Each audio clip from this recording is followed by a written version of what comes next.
The Adventures of Huckleberry Finn. 2 or 3 days and nights went by. I reckon I might say they swum by. They slid along so quiet and smooth and lovely. Here's the way we put in the time. It was a monstrous big river down there, sometimes 1.5 miles wide. We run nights and laid up and hid daytimes. Soon as night was most gone, we stopped navigating and tied up, nearly always in the dead water under a towhead, and then cut young cottonwoods and willows and hid the raft with them. Then we set out the lines. Next we slid into the river and had a swim so as to freshen up and cool off. Then we sat down on the sandy bottom where the water was about knee-deep and watched the daylight come. Not a sound anywheres, perfectly still, just like the whole world was asleep, only sometimes the bullfrog a-cluttering maybe. The first thing to see, looking away over the water, was a kind of dull line. That was the woods on the other side. You couldn't make nothing else out. Then a pale place in the sky, then more paleness spreading around. Then the river softened up away off. It weren't black any more, but gray. You could see little dark spots drifting along ever so far away, trading scows and such things, and long black streaks, rafts.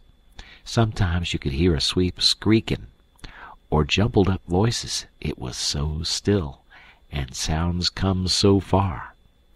And by you could see a streak on the water which you know by the look of the streak that there's a snag there in the swift current which breaks on it and makes that streak look that way.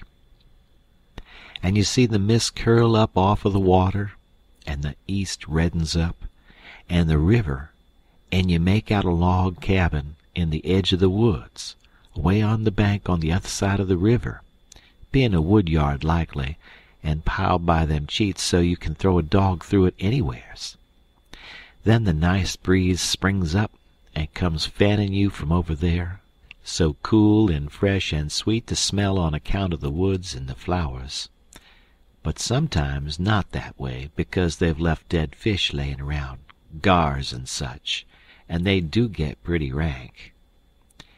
And next you got the full day, and everything smiling in the sun, and the songbirds just going it.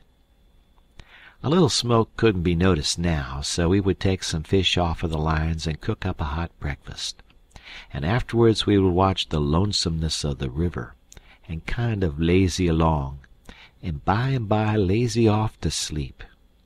Wake up by and look to see what done it, and maybe see a steamboat coughing along upstream, so far off towards the other side you couldn't tell nothing about her, only whether she was a stern wheel or a side wheel. Then for about an hour there wouldn't be nothing to hear nor nothing to see, just solid lonesomeness. Next you'd see a raft sliding by, away off yonder, and maybe a galoot on it chopping, because they're most always doing it on a raft. You'd see the axe flash and come down. You don't hear nothing. You see that axe go up again, and by the time it's above the man's head, then you hear the ka-chunk. It took all that time to come over the water. So we would put in the day, lazying around, listening to the stillness. Once there was a thick fog, and the rafts and things that went by was beating tin pans so the steamboats wouldn't run over them. A scow or a raft went by so close we could hear them talking and cussing and laughing. Heard them plain, but we couldn't see no sign of them. It made you feel crawly. It was like spirits carrying on that way in the air. Jim said he believed it was spirits, but I says, no, spirits wouldn't say, "Dern the dern fog." Soon as it was night out, we shoved. When we got her out to about the middle, we let her alone and let her float wherever the current wanted her to. Then we lit the pipes and dangled our legs in the water and talked about all kinds of things. We was always naked, day and night, whenever the mosquitoes would let us. The new clothes Buck's folks made for me was too good to be comfortable, and besides, I didn't go much on clothes nohow. Sometimes we'd have that whole river all to ourselves for the longest time. Yonder was the banks and the islands across the water, and maybe a spark, which was a candle in a cabin window. And sometimes on the water you could see a spark or two, on a raft or a scow, you know, and maybe you could hear a fiddle or a song coming over from one of them crafts. It's lovely to live on a raft. We had the sky up there, all speckled with stars, and we used to lay on our backs and look up at them, and discuss about whether they were made or only just happened. Jim, he allowed they was made, but I allowed they happened. I judged it would have took too long to make so many. Jim said the moon could have laid them. Well, that looked kind of reasonable, so I didn't say nothing against it, because I've seen a frog lay most as many, so of course it could be done. We used to watch the stars that fell, too, and see them streak down. Jim allowed they'd got spoiled and was hove out of the nest. Once or twice of a night we would see a steamboat slipping along in the dark, and now and then she would belch a whole world of sparks up out of her chimblies, and they would rain down in the river and look awful pretty. Then she would turn a corner and her lights would wink out, and her powwow shut off and leave the river still again. And by her waves would get to us, a long time after she was gone, and joggle the raft a bit. And after that you wouldn't hear nothing, for you couldn't tell how long, except maybe frogs or something. After midnight the people on shore went to bed, and then for 2 or 3 hours the shores was black. No more sparks in the cabin windows. These sparks was our clock. The first one that showed again meant morning was coming, so we hunted a place to hide and tie up right away. One morning about daybreak I found a canoe and crossed over a chute to the main shore. It was only 200 yards, and paddled about a mile up a creek amongst the cypress woods to see if I couldn't get some berries. Just as I was passing a place where a kind of a cow path crossed the creek, here comes a couple of men tearing up the path as tight as they could foot it. I thought I was a goner, for whenever anybody was after anybody I judged it was me, or maybe Jim.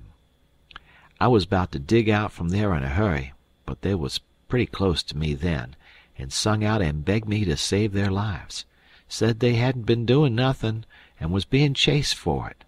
Said there was men and dogs a-comin'. They wanted to jump right in, but I says, "Don't you do it. I don't hear the dogs and horses yet. You've got time to crowd through the brush and get up the crick a little ways. Then you take to the water and wade down to me and get in. That'll throw the dogs off the scent." They done it, and soon as they was aboard I lit out for our towhead. In about 5 or 10 minutes we heard the dogs and the men away off shouting. We heard them come along towards the crick, but couldn't see them. They seemed to stop and fool around a while. Then, as we got further and further away all the time, we couldn't hardly hear them at all. By the time we had left a mile of woods behind us and struck the river, everything was quiet. We paddled over to the towhead and hid in the cottonwoods and was safe.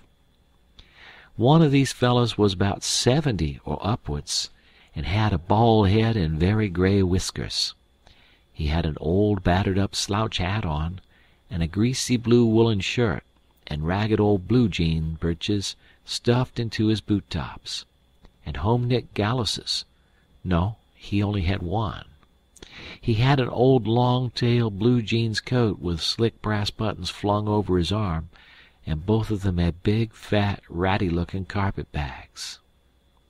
The other fellow was about 30, and dressed about as ornery. After breakfast we all laid off and talked, and the first thing that come out was that these chaps didn't know one another.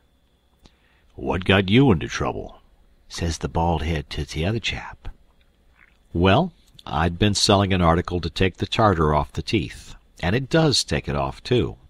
and generally the enamel along with it, but I stayed about one night longer than I ought to, and was just in the act of sliding out when I ran across you on the trail this side of town, and you told me they were coming, and begged me to help you get off. So I told you I was expecting trouble myself, and would scatter out with you. That's the whole yarn. What's yourn? Well, I've been running a little tempered survival there about a week, and was the pet of the women folks, big and little, for I was making it mighty warm for the rummies, I tell you, and taking as much as $5 or $6 a night, 10 cents a head, children and niggers free, and business a-growing all the time, when somehow or another a little report got around last night that I had a way of putting in my time with a private jug on the sly. A nigger rousted me out this morning, and told me the people was gathering on the quiet with their dogs and horses, and they'd be along pretty soon and give me about half an hour's start, and then run me down if they could. And if they got me, they'd tar and feather me and ride me on a rail, sure. I didn't wait for no breakfast. I warn't hungry. Old man, said the young one, I reckon we might double-team it together. What do you think? I ain't undisposed. What's your line mainly? Jewel printer by trade. Do a little in patent medicines. Theater actor. Tragedy, you know. Take a turn to mesmerism and phrenology when there's chance. Teach singing geography school for a change. Sling a lecture sometimes. Oh, I do lots of things. Most anything that comes handy so it ain't work. What's your lay? I've done considerable in the doctorin' way in my time. Layin' on of hands is my best holt, for cancer and paralysis and such things, and I can tell a fortune pretty good when I've got somebody along to find out the facts for me. Preachin's my line, too, and working camp meetin's, and missionaryin' around. Nobody never said anything for a while. Then the young man hove a sigh and says, Alas! What are you alassin' about? Says the bald head. To think I should have lived to be leading such a life, and be degraded down into such company. And he begun to wipe the corner of his eye with a rag. Dern your skin, ain't the company good enough for you? Says the bald head, pretty pert and uppish. Yes, it is good enough for me. It's as good as I deserve, for who fetched me so low when I was so high? I did myself. I don't blame you, gentlemen. Far from it. I don't blame anybody. I deserve it all. Let the cold world do its worst. One thing I know, there's a grave somewhere for me. The world may go on just as it's always done, and take everything from me. Loved ones, property, everything. But it can't take that. Some day I'll lie down in it and forget it all, and my poor broken heart will be at rest. He went on a-wiping. Draught your poor broken heart, says the bald head. What are you heaving your poor broken heart at us for? We hain't done nothing. No, I know you haven't. I ain't blaming you, gentlemen. I brought myself down. Yes, I did it myself. It's right I should suffer. Perfectly right. I don't make any moan. Brought you down from where? Where was you brought down from? Ah, you would not believe me. The world never believes. Let it pass. 'Tis no matter. The secret of my birth... The secret of your birth? Do you mean to say...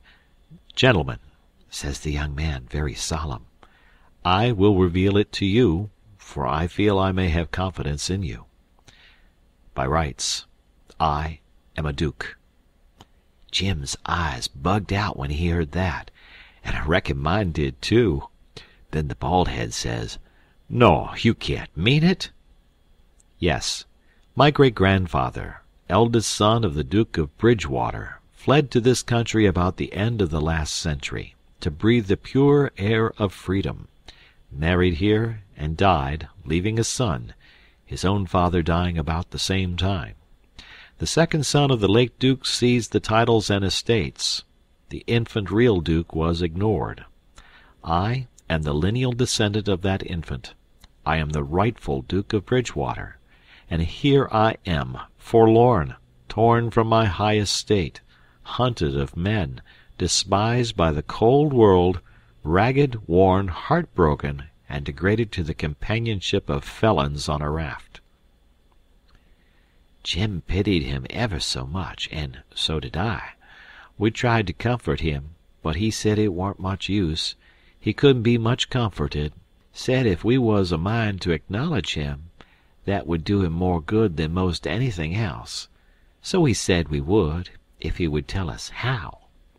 He said we ought to bow when we spoke to him and say, "Your Grace," or "My Lord," or "Your Lordship," and he wouldn't mind it if we called him plain Bridgewater, which he said was a title anyway and not a name, and one of us ought to wait on him at dinner and do any little thing for him he wanted done. Well, that was all easy, so we done it. All through dinner Jim stood around and waited on him and says, "Will your Grace have some of dis or some of dat?" and so on, and a body could see it was mighty pleasing to him. But the old man got pretty silent by and by, didn't have much to say, and didn't look pretty comfortable over all that patting that was going on around that Duke. He seemed to have something on his mind. So along in the afternoon he says, "Looky here, Bridgewater," he says, "I'm nation sorry for you, but you ain't the only person that's had troubles like that." "No?" "No, you ain't. You ain't the only person that's been snaked down wrongfully out of a high place." "Alas!" "No, you ain't the only person that's had a secret of his birth." And by jings, he begins to cry. "Hold! What do you mean?" "Bilgewater, can I trust you?" says the old man, still sort of sobbing. "To the bitter death." He took the old man by the hand and squeezed it, and says, "That secret of your being, speak." "Bilgewater, I am the late Dolphin." You bet you, Jim and me stared this time. Then the Duke says, "You are what?" "Yes, my friend, it is too true. Your eyes is looking at this very moment at the poor, disappeared Dauphin, Louis the 17, son of Louis the 16 and Mary Antoinette." "You? At your age? No. You mean you're the late Charlemagne? You must be 600 or 700 years old at the very least." "Trouble has done it, Bilgewater. Trouble has done it. Trouble has brung these gray hairs and this premature balditude. Yes, gentlemen, you see before you, in blue jeans and misery, the wandering, exiled, trampled on and suffering rightful King of France." Well, he cried and took on so that me and Jim didn't know hardly what to do. We was so sorry, and so glad and proud we got him with us too. So we set in, like we'd done before with the Duke, and tried to comfort him. But he said it warn't no use. Nothing but to be dead and done with it all could do him any good, though he said it often made him feel easier and better for a while if people treated him according to his rights, and got down on one knee to speak to him, and always called him "Your Majesty," and waited on him first at meals, and didn't set down in his presence till he asked them. So Jim and me set to majestying him, and doing this and that and the other for him, and standing up till he told us we might set down. This done him heaps o' good, and so he got cheerful and comfortable. But the Duke kind o' soured on him, and didn't look a bit satisfied with the way things was going. Still, the king acted real friendly towards him, and said the Duke's great-grandfather and all the other Dukes of Bilgewater was a good deal thought of by his father, and was allowed to come to the palace considerable.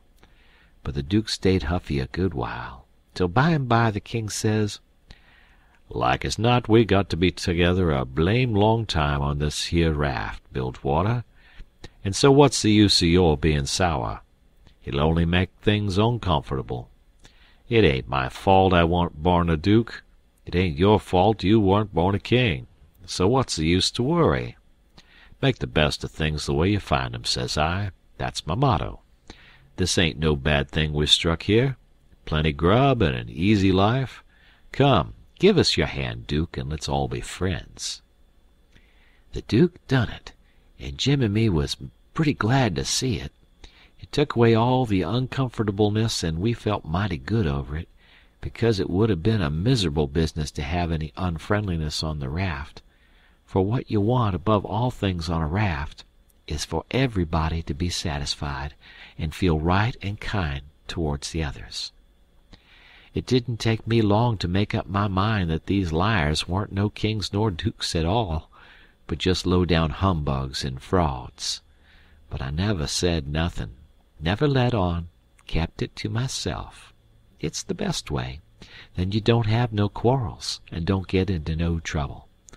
If they wanted us to call them kings and dukes, I hadn't no objections, long as it would keep peace in the family, and it weren't no use to tell Jim, so I didn't tell him. If I never learned anything else out of Pap, I learnt that the best way to get along with his kind of people is to let them have their own way. End of chapter. Chapter 20. They asked us considerable many questions, wanted to know what we covered up the raft that way for, and laid by in the daytime instead of running. Was Jim a runaway nigger? Says I. Goodness sakes, would a runaway nigger run south? No, they allowed he wouldn't.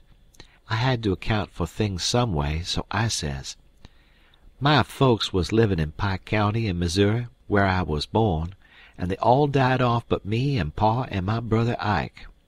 Pa, he 'lowed he'd break up and go down and live with Uncle Ben, who's got a little one-horse place on the river, 44 mile below Orleans. Pa was pretty poor and had some debts, so when he'd squared up there warn't nothin' left but $16 and our nigger Jim. That warn't enough to take us 1,400 mile deck passage nor no other way. Well, when the river rose, Pa had a streak o' luck one day. He ketched this piece of a raft, so we reckoned we'd go down to Orleans on it. Pa's luck didn't hold out.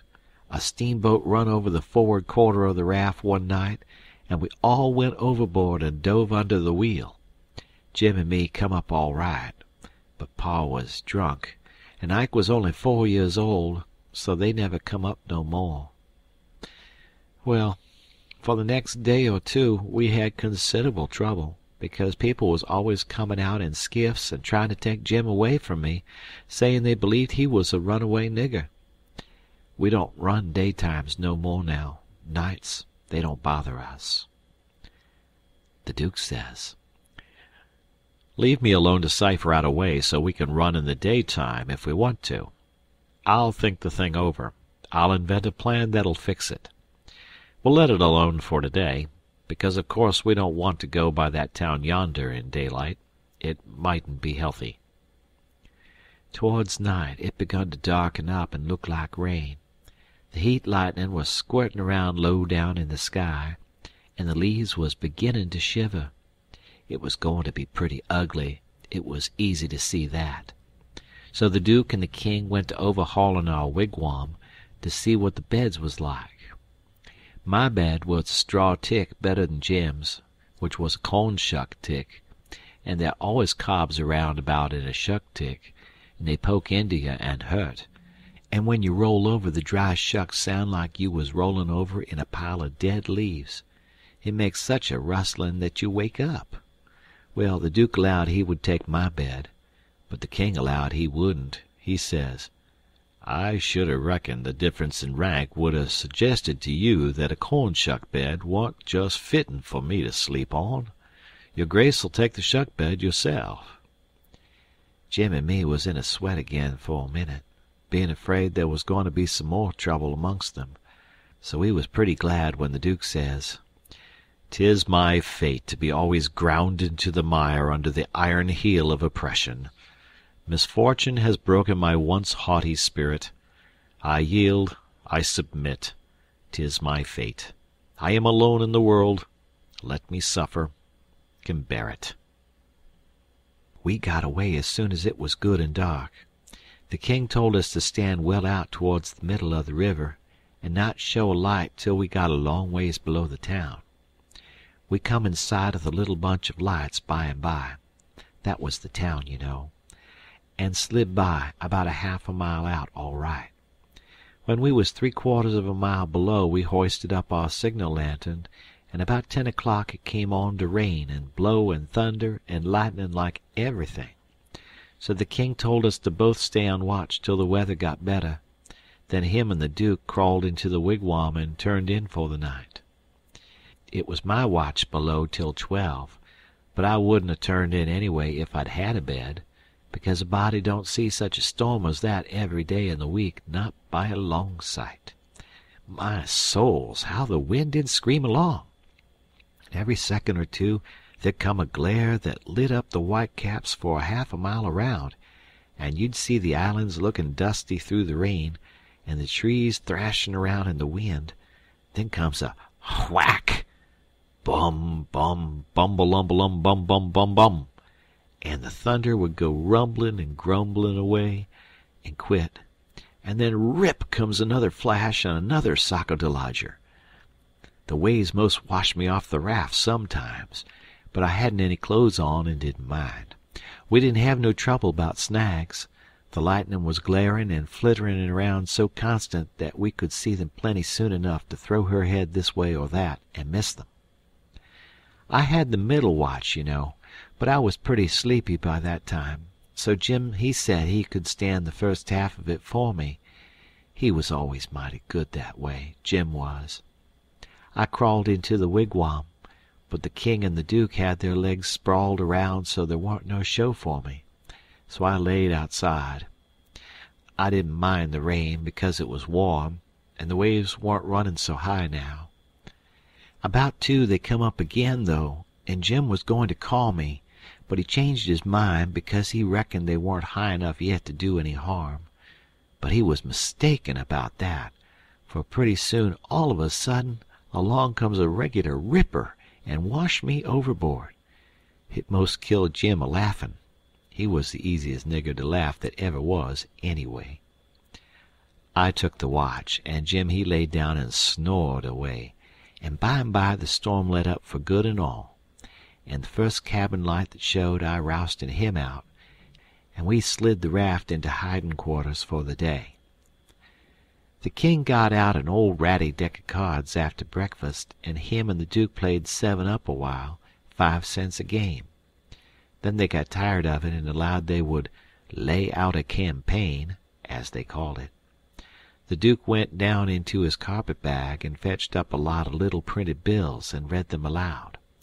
One bill said, "The celebrated Dr. Armand de Montauban of Paris would lecture on the science of phrenology at such and such a place on the blank day of blank at 10 cents admission, and furnish charts of character at 25 cents apiece."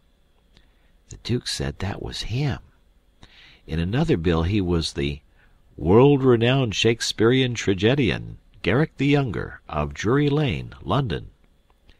In other bills he had a lot of other names and done other wonderful things, like finding water and gold with a divining rod, dissipating witch spells, and so on. By and by he says, "But the histrionic muse is the darlin'. Have you ever trod the boards, royalty?" "No," says the king. "You shall then, before you're 3 days older, fallen grandeur," says the Duke. "The first good town we come to we'll hire a hall and do the sword fight in Richard III, and the balcony scene in Romeo and Juliet. How does that strike you?" "I'm in up to the hub for anything that will pay, Bilgewater, but you see I don't know nothing about play acting, and hain't ever seen much of it. I was too small when Pap used to have 'em at the palace. Do you reckon you can learn me?" "Easy." "All right. I'm just a-freezin' for something fresh, anyway.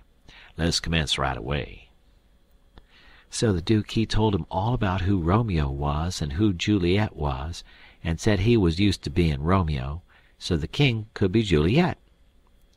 But if Juliet's such a young gal, Duke, my peeled head and my white whiskers is going to look uncommon odd on her, maybe." "No, don't you worry. These country jakes won't ever think of that. Besides, you know, you'll be in costume, and that makes all the difference in the world. Juliet's in a balcony, enjoying the moonlight before she goes to bed, and she's got on her nightgown and a ruffled nightcap. Here are the costumes for the parts." He got out 2 or 3 curtain calico suits, which he said was medieval armor for Richard III and the other chap, and a long white cotton nightshirt and a ruffled nightcap to match.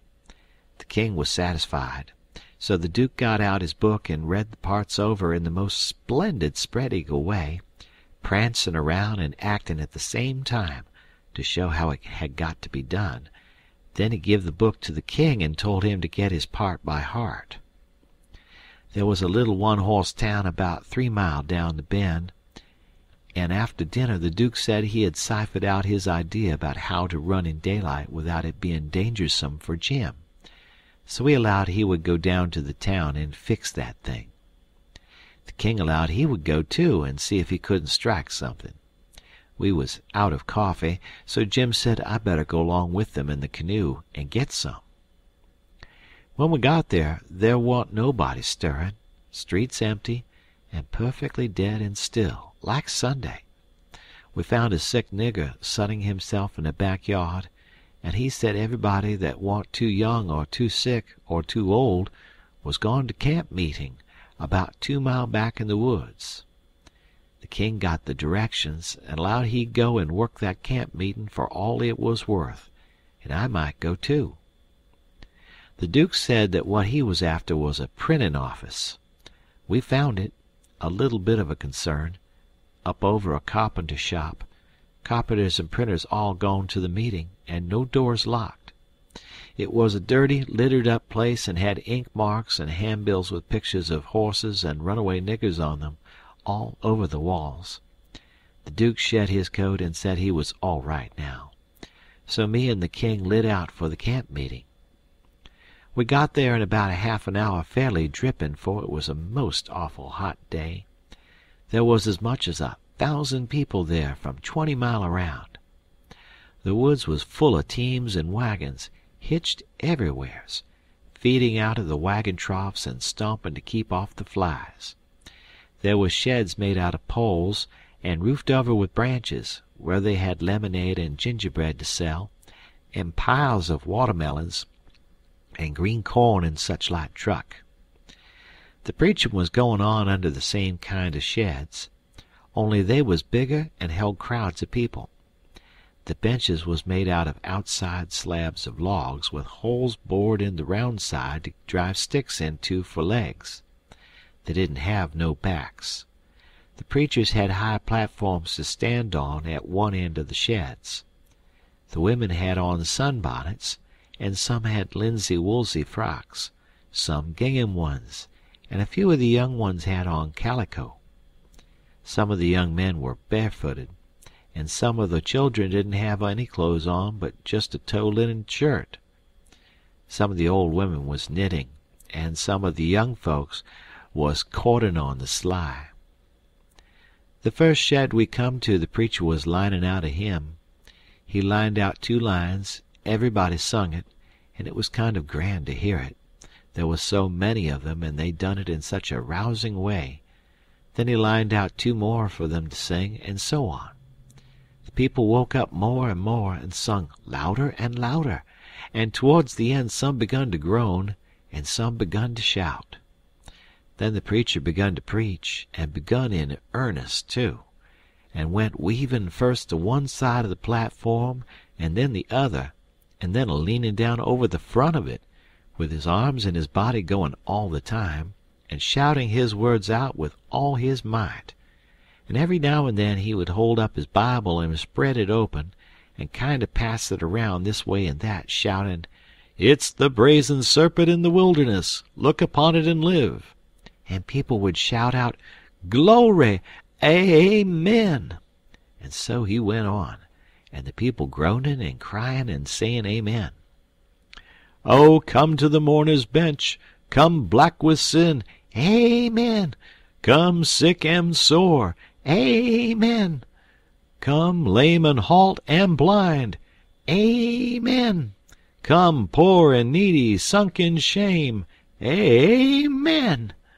Come all that's worn and soiled and suffering, come with a broken spirit, come with a contrite heart, come in your rags and sin and dirt. The waters that cleanse is free, the door of heaven stands open. Oh, enter in and be at rest. Amen. Glory, glory, hallelujah. And so on. You couldn't make out what the preacher said any more, on account of the shouting and crying. Folks got up everywheres in the crowd and worked their way just by main strength to the mourners' bench, with the tears running down their faces. And when all the mourners had got up there to the front benches in a crowd, they sung and shouted and flung themselves down on the straw just crazy and wild. Well, the first I knowed the king got a-going, and you could hear him over everybody. And next he went a-charging up onto the platform, and the preacher he begged him to speak to the people, and he done it. He told them he was a pirate. Been a pirate for 30 years out in the Indian Ocean, and his crew was thinned out considerable last spring in a fight, and he was home now to take out some fresh men. And thanks to goodness he'd been robbed last night and put ashore off of a steamboat without a cent, and he was glad of it. It was the blessedest thing that ever happened to him, because he was a changed man now, and happy for the first time in his life, and poor as he was going to start right off and work his way back to the Indian Ocean, and put in the rest of his life trying to turn the pirates into the true path, for he could do it better than anybody else, being acquainted with all pirate crews in that ocean. And though it would take him a long time to get there without money, he would get there anyway, and every time he convinced a pirate he would say to him, "Don't you thank me, don't you give me no credit. It all belongs to them dear people in Pokeville camp meeting, natural brothers and benefactors of the race, and that dear preacher there, the truest friend a pirate ever had." Then he bursted into tears, and so did everybody. Then somebody sings out, "Take up a collection for 'em, take up a collection." Well, a half a dozen made a jump to do it, but somebody sings out, "Let him pass the hat around." Then everybody said it, the preacher too. So the king went all through the crowd with his hat, swabbing his eyes, and blessing the people and praising them, and thanking them for being so good to the poor pirates away off there. And every little while the prettiest kind of girls, with the tears running down their cheeks, would up and ask him would he let them kiss him for to remember him by, and he always done it, and some of them he hugged and kissed as many as 5 or 6 times. And he was invited to stay a week, and everybody wanted him to live in their houses, and said they'd think it was an honor. But he said, as this was the last day of the camp meeting, he couldn't do no good, and besides, he was in a sweat to get to the Indian Ocean right off and go to work on the pirates. When we got back to the raft and he come to count up, he found he had collected $87.75. And then he had fetched away a 3-gallon jug of whiskey, too, that he found under a wagon when he was starting home through the woods. The king said, take it all around, it laid over any day he'd ever put in the missionarying line. He said it warn't no use talking. Heathens don't amount to shucks alongside of pirates to work a camp meeting with. The Duke was thinking he'd been doing pretty well till the king come to show up, but after that he didn't think so much. He had set up and printed off 2 little jobs for farmers in that printing office, horse bills, and took the money, $4.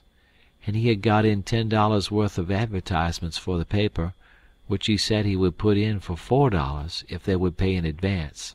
So they done it. The price of the paper was $2 a year, but he took in 3 subscriptions for half $1 apiece on condition of them paying him in advance. They was going to pay in cordwood and onions as usual, but he said he had just bought the concern and knocked down the price as low as he could afford it, and was going to run it for cash. He set up a little piece of poetry which he made hisself out of his own head, 3 verses, kind of sweet and saddish. The name of it was Yes, Crush, Cold World, This Breaking Heart, and he left that all set up and ready to print in the paper, and didn't charge nothing for it. Well, he took in $9.50, and said he'd done a pretty square day's work for it. Then he showed us another little job he printed and hadn't charged for, because it was for us. It had a picture of a runaway nigger with a bundle on a stick over his shoulder, and $200 reward under it. The reading was all about Jim, and just described him to a dot. It said he run away from St. Jack's plantation, 40 miles below New Orleans, last winter, and likely went north, and whoever would catch him and send him back, he could have the reward and expenses. "Now," says the Duke, "after tonight we can run in the daytime if we want to. Whenever we see anybody coming we can tie Jim hand and foot with a rope, and lay him in the wigwam and show this handbill and say we captured him up the river, and we're too poor to travel on a steamboat, so we got this little raft on credit from our friends and are going down to get the reward. Handcuffs and chains would look still better on Jim, but it wouldn't go well with the story of us being so poor. Too much like jewelry. Ropes are the correct thing. We must preserve the unities, as we say on the boards." We all said the Duke was pretty smart, and there couldn't be no trouble about running daytimes.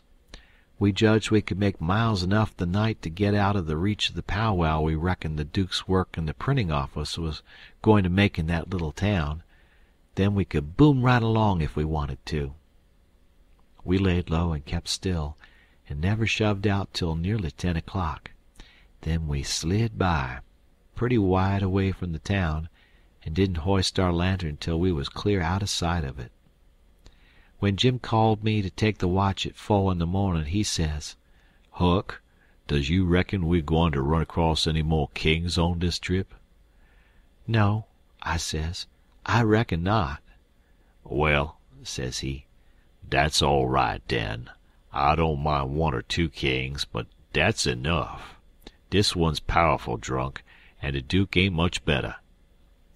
I found Jim had been trying to get him to talk French, so he could hear what it was like, but he said he had been in this country so long and had so much trouble, he'd forgot it. End of chapter.